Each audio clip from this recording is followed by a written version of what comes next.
अपने जीवन में वही धन सुख शांति दे सकता है जो धन न्याय और नीति से कमाया गया।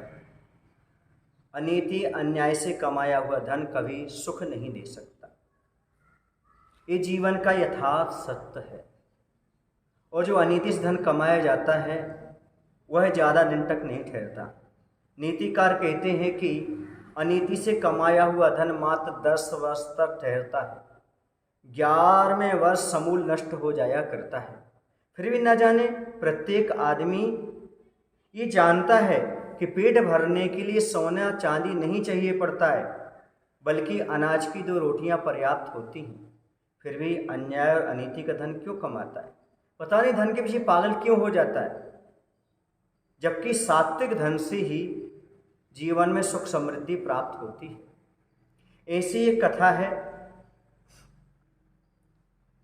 अंग देश के अंतर्गत एक मिथिला नाम की नगरी थी। उस मिथिला नाम की नगरी में एक सामान्य व्यक्ति रहता था जिसका नाम था हितैषी।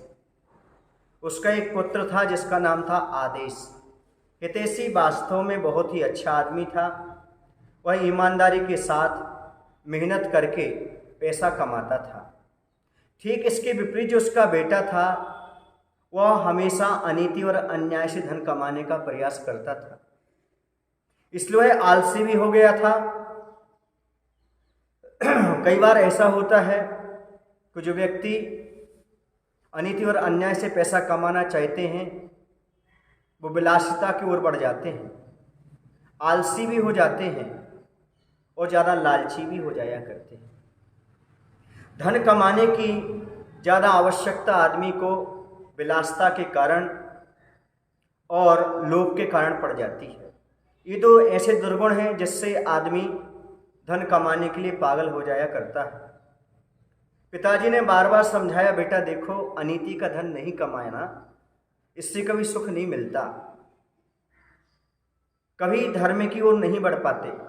पर बेटा नहीं समझता।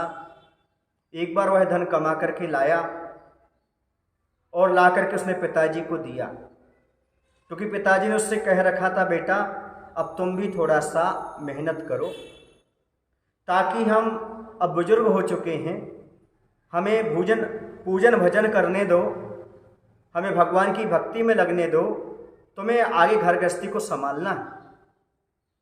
क्योंकि पिता ये जानते हैं पुत्र सुपुत्र तो का धन संचय, वह स्वयं कमा लेगा, और पुत्र को पुत्र तो का धन संचय, वह विषयों में गमा देगा।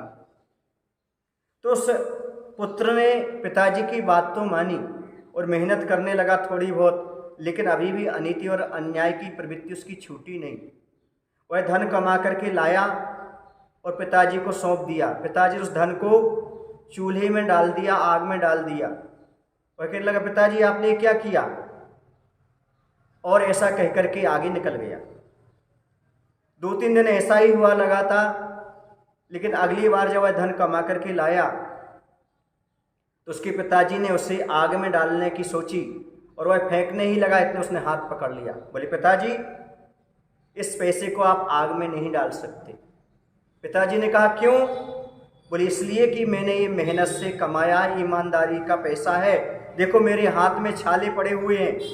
यह देख करके पिताजी ने उसके हाथों को चूम लिया और कहा, बेटा आज से तुम सुपुत्र हो गए, आप जैसा पुत्र पाकर मैं धन्य। और उस दिन से वह बेटा हमेशा न्याय के साथ अपना जीवन यापन करने लगा।